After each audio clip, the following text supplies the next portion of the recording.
السلام عليكم ورحمة الله وبركاته. الحمد لله رب العالمين، والصلاة والسلام على أشرف الأنبياء والمرسلين نبينا محمد وعلى آله وأصحابه أجمعين، أما بعد، فأعوذ بالله من الشيطان الرجيم. قال الله سبحانه وتعالى: وأن المساجد لله فلا تدعوا مع الله أحدا. پیارے محترم بھائیوں، دوستو، اللہ سبحانہ و تعالی ہمیں دین پر عمل کرنے کی توفیق عطا فرمائے، کیونکہ یہ دین ہمارے لیے ضامن ہے، ضمانت دینے والا ہے دنیا اور آخرت کے کامیابیوں اور کامرانیوں کے لیے. اگر ہم دین پر نہ چلے تو دنیا بھی برباد ہے اور آخرت بھی برباد ہے. اور جیسا کہ آپ سب کو معلوم ہے کہ دین میں بنیادی معاملہ اور اللہ رب العالمین کے ساتھ جو بنیادی معاملہ ہے وہ توحید کا ہے. اللہ کے رسول علیہ الصلاۃ والسلام جس چیز کو پھیلانے کے لیے آئے تھے 13 سال اس پر گزار دیا اللہ کے رسول نے. پھر وقت بر وقت اللہ کے رسول شرک سے لوگوں کو ڈراتے رہے، حالانکہ احکامات شریعت دین کے احکامات وہ 10 سال میں مکمل ہو گئے، اور وقت بر وقت اللہ کے رسول نے لوگوں کو شرک سے ڈرایا، توحید کی طرف اللہ کے رسول نے لوگوں کو بلایا. یہ بات واضح ہے، کسی بھی مسلمان پر یہ بات چھپی ہوئی نہیں ہے.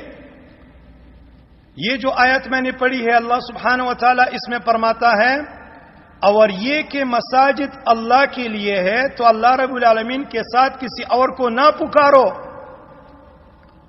میرے بھائیوں، جس طرح میں نے کہا کہ اللہ کے رسول نے وقت بر وقت ہر حال میں اللہ کے رسول نے توحید کو بیان کیا، شرک کا رد کیا، یہاں تک کہ اپنے آپ کے بارے میں غلو سے منع کیا. اللہ کے رسول علیہ الصلاۃ والسلام اپنی مبارک زندگی کے آخری دنوں میں یہ دعا مانگا کرتے تھے. صحیح مسلم کی حدیث ہے: اللہم لا تجعل قبری وثنا یعبد. اے اللہ میری قبر کو وثن نہ بناؤ، کہیں میری قبر کی پوجا پاٹ شروع نہ ہو جائے. اور اللہ کے رسول علیہ الصلاۃ والسلام کو اللہ کے رسول صلی اللہ علیہ وسلم کے پاس توحید کا اتنا اہتمام تھا اور اتنا پاس تھا اللہ کے رسول کے یہاں کہ نبی علیہ الصلاۃ والسلام کے پاس لوگ آتے ہیں اور چاہتے ہیں کہ ہم بوانا ایک مقام ہے وہاں پر اونٹنی ذبح کرنا چاہتے ہیں. تو اللہ کے رسول نے ان سے 2 سوالات کی. ابو داؤد کی حدیث ہے: هل كان فيها وثن من اوثان الجاہلیت يعبد. کیا وہاں جاہلیت کے زمانے میں کوئی بت، کوئی مورتی تو نہیں تھی کہ اس مورتی کی پوجا پاٹ ہوتی ہو؟ جاہلیت میں، ابھی تو تم مسلمان ہو، لیکن جاہلیت کے دنوں میں وہاں پر کوئی پوجا پاٹ مورتیوں کی تو نہیں ہوتی تھی. انہوں نے کہا کہ نہیں. پھر اللہ کے رسول نے فرمایا: هل كان فيها عيد من اعياد الجاہلیہ. کیا وہاں پر جاہلیت کے تہوار ہوتے تھے، جاہلیت کی عیدیں منائی جاتی تھی؟ انہوں نے کہا کہ نہیں. اللہ کے رسول نے فرمایا: اوفی بنذرک. جاؤ ابھی اپنی نظر اور اپنی منت کو پورا کرو. کیونکہ اللہ کے رسول علیہ الصلوۃ والسلام کو خوف تھا کہ ایک جگہ کا تخصیص کیوں ہو، اتنے مدینے میں ایک جگہ کا تخصیص اس کو خاص کرنا کیوں ہو. اللہ کے رسول اسی وجہ سے 2 سوالات اللہ کے رسول نے کیے. میرے بھائیوں، زبان سے یہ کہنا کہ اللہ رب العالمین سے ہونے کا یقین، مخلوق سے نہ ہونے کا یقین، پھر میدان میں اور عملی میدان میں فیل ہو جانا، یہ اپنی آخرت کو بگاڑنے اور تباہ کرنے والی بات ہے. جس طرح کی ایک کتاب میں ہے، اس کا نام ہے فضائل درود. دوسری کتاب ہے، اس کا نام ہے فضائل حج. عام دنوں میں یہ پڑھائی جاتی ہے، اور بالخصوص ایام حج میں، مینا میں، مزدلفہ میں، وہاں کے مختلف عمارتوں میں جہاں سکن میں وہ لوگ رہتے ہیں، حج کے لیے گئے ہوتے ہیں، یہ کتاب پاس ہوتی ہے، اس کو پڑھتے پڑھاتے ہیں. اس میں ایک واقعہ یہ ہے کہ ایک آدمی آتا ہے، اللہ کے رسول علیہ الصلاۃ والسلام سے عرض کرتا ہے کہ اے اللہ کے رسول، میں بھوکا ہوں اور تیرا مہمان ہوں، اللہ کے رسول علیہ الصلوۃ والسلام ان کو روٹی دیتا ہے، کہتا ہے کہ آدھی روٹی میں نے کھا لی تھی خواب میں، جب میں جاگ گیا تو آدھی روٹی میرے ہاتھ میں تھی۔ ابھی میرے بھائیوں، اللہ رب العالمین سے سب کچھ ہونے کا یقین، مخلوق سے نہ ہونے کا یقین، کیا اس معاملے میں یہ لکھنے والا پہل ہو گیا ہے کہ نہیں؟ پڑھنے پڑھانے والے پہل ہو گئے کہ نہیں؟ کہ یہاں پر اللہ کے رسول سے روٹی مانگی جاتی ہے، حالانکہ اللہ کے رسول فوت ہو گئے ہیں۔ اللہ کے رسول زندہ تھے۔ تبوک کے جہاد کے لیے کچھ لوگ اللہ کے رسول کے پاس آئے اور کہنے لگے کہ اے اللہ کے رسول، ہمیں اونٹنی مہیا کیجئے، ہمیں کوئی سواری مہیا کیجئے تاکہ ہم جہاد کے لیے جائیں۔ تو اللہ سبحانہ و تعالی نے فرمایا، سورۃ التوبہ ہے، وَلَا عَلَى الَّذِينَ، ان لوگوں پر بھی کوئی ملامت نہیں۔ جب وہ تیرے پاس آ گئے اور کہنے لگے کہ ہمیں سواری دیجئے، تو تم نے کیا کہا؟ لا اجد ما احملکم علیہ، میں کوئی سواری نہیں پاتا جس پر میں تمہیں سوار کروں۔ اللہ رب العالمین نے فرمایا تولوا، پھر گئے، آپ کے یہاں سے چلے گئے۔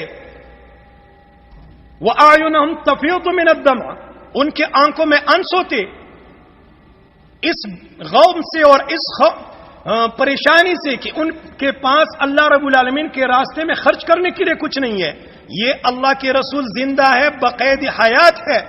یہ اللہ کے رسول کی حالت ہے کہ زندوں کو کچھ نہیں دے سکتا جب اللہ کے رسول کے ہاتھ میں کچھ نہیں ہے۔ تو میرے بھائیوں، وہ تو اللہ کے رسول کے فوت ہونے کے بعد کا معاملہ ہے کہ اللہ کے رسول، میں مہمان ہوں تیرا اور بھوکا ہوں، مجھے کچھ دیجیے۔ میرے بھائیوں، کتاب ہے فضائل حج، فضائل درود، اس میں یہ ہے، تو کیا یہ شرک نہیں ہے؟ وہاں پر اللہ کے رسول کو پکارنا، اللہ کے رسول سے روٹی مانگنا، کیا یہ شرک نہیں ہے؟ اللہ کا فرمان ہے وَأَنَّ الْمَسَاجِدَ لِلَّهِ فَلَا تَدْعُوا مَعَ اللَّهِ أَحَدًا۔ اسی طریقے سے میرے بھائیوں، دوسرا قصہ لکھا ہے، ایک آدمی آیا اور اس نے کہا کہ اللہ کے رسول، میرے پاس خرچ کرنے کے لیے کچھ بھی نہیں ہے، اللہ کے رسول نے مجھے 2 درہم دے دیے، اور کہتے ہیں کہ میں خراسان تک پہنچ گیا، لیکن 2 درہم میں اتنی برکت تھی کہ وہ ختم نہیں ہوئے۔ اللہ کے رسول فوت ہو گئے ہیں، کیا اللہ کے رسول سے درہم مانگے جا سکتے ہیں؟ یہ شرک نہیں ہوگا، یہ شرک کے زمرے میں نہیں آئے گا۔ تیسرا قصہ، وقت مختصر ہے، اسی وجہ سے میں آپ بھائیوں کے سامنے اختصار سے باتیں کرنا چاہتا ہوں، کیونکہ آذان اور اقامت کے درمیان وقت تنگ ہوتا ہے۔ وقت اس بات کا اجازت نہیں دیتا کہ ہم تفصیل سے بات کریں، اور کتاب کا حوالہ میں نے دے دیا، کتاب کو پڑھو، اس کو سٹڈی کرو، اور ڈرو اللہ رب العالمین سے، کہیں اللہ رب العالمین اس جماعت کے ساتھ آپ کو نہ پکڑے قیامت کے دن شرک کے زمرے میں تم آ کر۔ تیسرا واقعہ وہ یہ ہے، یہ دوسرا واقعہ میں بیان کر رہا تھا، کہتے ہیں کہ میں نے اللہ کے رسول سے پیسے مانگ لیے، اللہ کے رسول نے مجھے 2 درہم دے دیے۔ کیا اللہ کے رسول علیہ الصلوۃ والسلام کسی کو درہم اور دینار دے سکتے ہیں؟ پیسے دے سکتے ہیں؟ ان سے مانگنا شرک نہیں ہوگا؟ یہ شرک ہے۔ اس سے اللہ کے رسول نے ڈرایا، اس پر اللہ کے رسول نے 13 سال لگا دیے۔ مانگو اللہ سے، مشکل کشا اللہ ہے، حاجت روا اللہ ہے، بگڑے ہوئے کو بنانے والا اللہ ہے۔ ہر وقت میں اللہ رب العالمین کو پکارا جائے۔ مثل الذین اتخذوا من دون اللہ اولیاء کمثل العنکبوت اتخذت بیتا وان اوہن البیوت لبیت العنکبوت لو کانوا یعلمون۔ جو اللہ رب العالمین کے علاوہ اب کسی اور کو اپنا کارساز اور مشکل کشا بنائے، ان کی مثال مکڑے کی ہے۔ مکڑا بھی گھر بنا دیتی ہے، اور سب سے بودا اور کمزور گھر مکڑے کا ہے۔ میرے بھائیوں، بات بہت ڈینجر ہے۔ حج کرو اور پھر مدینہ جاؤ اور یہ خرافات لے کے آؤ۔ کیا اللہ رب العالمین کا ہمارے ساتھ کوئی رشتہ ہے کہ ہم شرک کریں تو اللہ معاف کرے گا؟ اسی لیے کہ ہم نے کلمہ لا الہ الا اللہ پڑھ لیا ہے، اس کے نواقص کو نہیں جانتے، وضو کے نواقص کو جانتے ہو، نماز کے وضو نواقص کو جانتے ہو، حج کے نواقص کو جانتے ہو، اور روزے کے نواقص کو جانتے ہو۔ یہ معلوم ہے کہ ریح نکلنے پر، پیشاب کرنے پر، چھوٹا ہو بڑا ہو، نیند کرنے پر وضو ٹوٹ جاتا ہے، باتیں کرنے پر نماز ٹوٹ جاتی ہے، قصدن کھانے پینے پر ہمارا روزہ ٹوٹ جاتا ہے، اس حالت پر حج ٹوٹ جاتا ہے۔ تو کیا میرے بھائیوں، جس کا بنا ایک کسی چیز پر ہو، جس کو ایمان کہا جاتا ہو، وہ ٹوٹے گا نہیں؟ وہ اسلام ہے، وہ ایمان ہے۔ ایسی باتوں پر اسلام نکل جاتا ہے بندے سے۔ اللہ کے رسول کیوں خائف ہے؟ کیوں ڈر میں ہیں, کیوں یہ دعا مانگ رہے ہیں, اللہم لا تجعل قبری وثنا یعبد, اے اللہ میری قبر کو وثن نہ بناؤ, کہیں میری قبر کی پوجا پاٹ شروع نہ ہو. میرے بھائیوں, یہ سارے واقعے جھوٹے ہیں, یہ صوفیاء کی تعلیم ہے, اسلام کی نہیں ہے. یہ تعلیم نقشبندیت کے ہے, سہروردیت کے ہے, نقشبندیت کے ہیں, قادریت کے ہیں, اسلام کے تعلیم نہیں ہے. اسلام کے تعلیمات یہ ہے, اللہ خالق ہم مخلوق, مخلوق محتاج ہے خالق کے, اللہ رازق ہم مرزوق, مرزوق محتاج ہے رازق کے. یہ ہے اسلام کے تعلیمات. ایک اور واقعہ کہتے ہیں کہ 555 ہجری میں سید احمد رفاعی مشہور بزرگ ہے, وہ آئے اور اللہ کے رسول علیہ السلام پر سلام عرض کیا. اللہ کے رسول علیہ السلام نے اپنی قبر مبارک سے ہاتھ نکالا اور اس کے ساتھ مصافحہ کیا. کہتے ہیں کہ 80,000 لوگوں نے اس منظر کو دیکھا, اور پھر کہتے ہیں کہ شیخ عبد القادر جیلانی بھی اس وقت ادھر موجود تھے. یہ جھوٹ ہے, اللہ کے رسول فوت ہو گئے ہیں.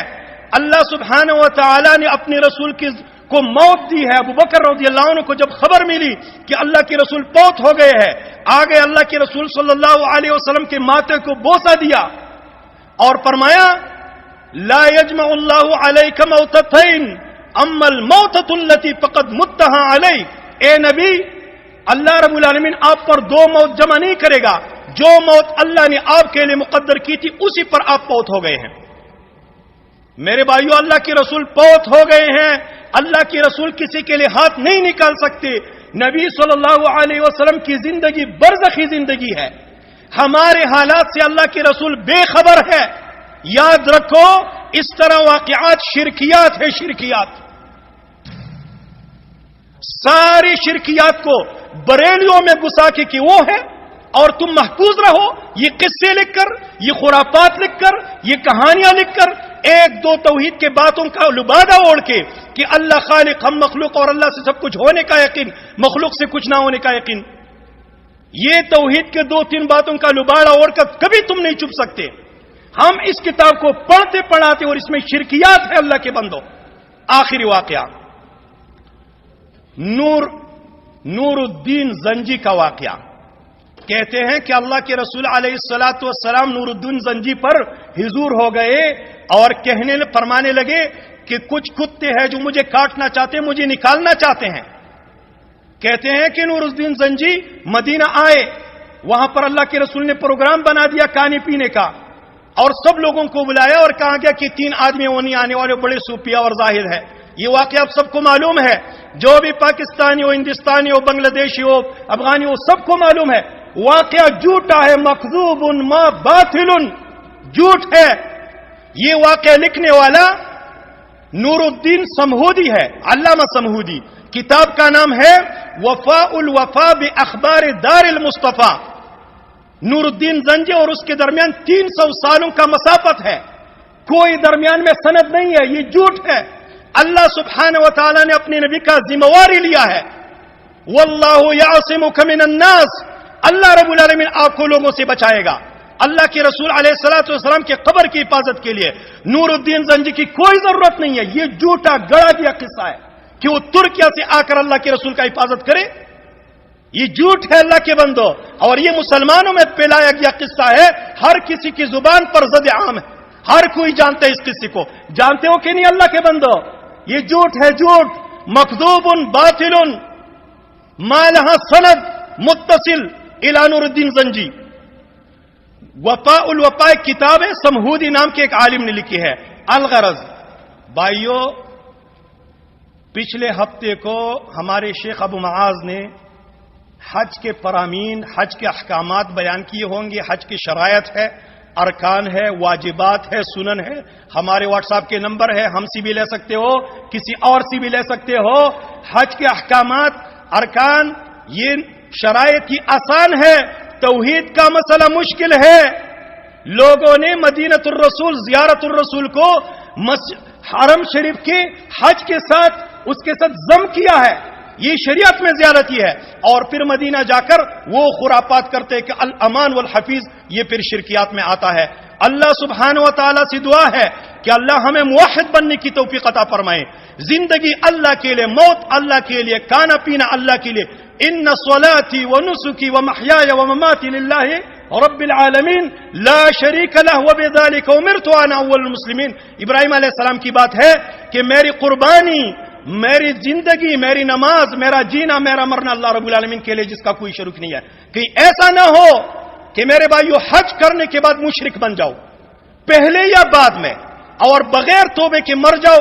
اللہ کی قسم، اللہ کا ابو جہل کے ساتھ کوئی دشمنی نہیں سوائے توحید اور شرک کی، اور تمہارے ساتھ کوئی رشتہ اللہ کے نہیں سوائے دین اسلام کی. اسلام کو توڑ دے گے شرک کر کے، تم اسی صف میں کھڑے ہو جاؤ گے جس صف میں اللہ کے دشمن اور اللہ کے مشرکین وہ کھڑے ہو گئے ہوں گے.